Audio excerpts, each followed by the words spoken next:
अग्रे पश्यामि तेजो निबिडतरकलायावळी लोभनीयम् पीयूषाप्लावितोऽहम् तदनु तदुदरे दिव्यकैशोरवेशम् तारुण्यारम्भरम्यम् परमसुखरसास्वादरोमाञ्चिताङ्गैः आवीतम् नारदाद्यैः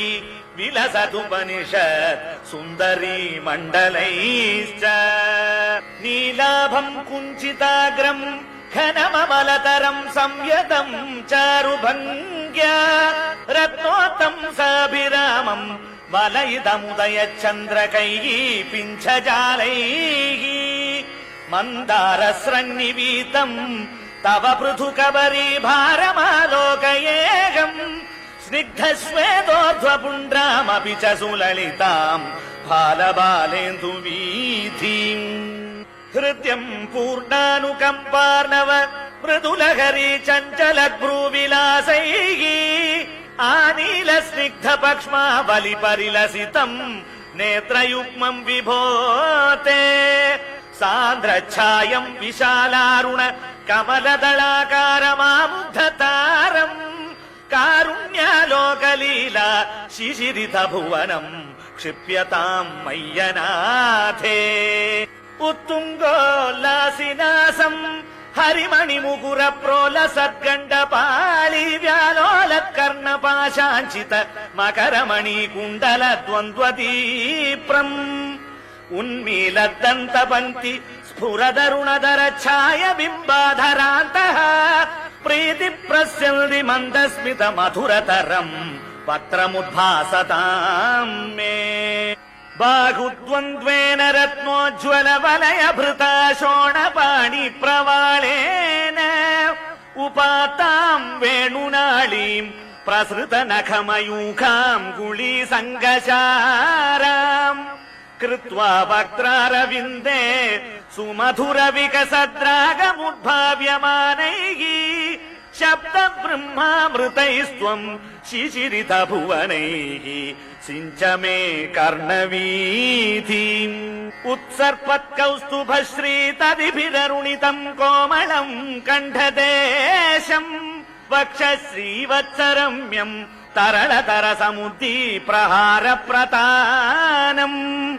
नानावर्णप्रसूनावळि किसलयिनीम् वन्यमालाम् विलोलल्लोलम्बाम् लम्बमानाम् उरसि तव तथा भावये रत्नमालाम् अङ्गे पञ्चाङ्गरागैः अतिशय विकसत्सौरभा कृष्टलोकम् लीनानेकत्रिलोकी विततिमपि कृशाम् बिभ्रतम् मध्यवल्लीम् शक्राश्मन्यस्ततप्तोज्ज्वल कनकनिभम् पीतचेलम् दधानम् ध्यायामो दीप्तरश्मि स्फुटमणिरशना किङ्किणी मण्डितम् त्वाम् ऊरु चारु तवोरु घनमसृणरुचौ चित्तचोरौ रमायाः विश्वक्षोभम् विशङ्क्य ध्रुवमनिशमुभौ पीतचेलावृताङ्गौ आनम्राणाम् पुरस्तात् न्यसनधृत समस्तार्थपाळी समुद्गच्छायम् जानुद्वयम् च क्रमपृथुलमनोज्ञे च जङ्घे निषेवे मञ्जीरम् मञ्जुनादैरिव पदभजनम् श्रेययित्यालपन्तम् पादाग्रम् भ्रान्तिमज्जत् प्रणत जनमनो मन्दरोद्धारकूर्मम् उत्तुङ्गाताम्रराजन्नखरहिमकरज्योत्स्नया चाश्रितानाम् सन्तापध्वान्तहन्त्रीम् ततिमनुकलये मङ्गलामङ्गुलीनाम् योगीन्द्राणाम् त्वदङ्गेष्वधिक सुमधुरम् मुक्तिभाजाम् निवासो भक्तानाम् कामवर्षद्युतरुकिसलयम्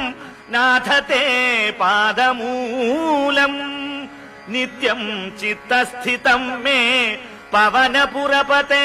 कृष्णकारुण्य सिन्धो हृत्वा निःशेषतापान् प्रदिशतु परमानन्द सन्दोहलक्ष्मीम् अज्ञात्वा ते महत्त्वम्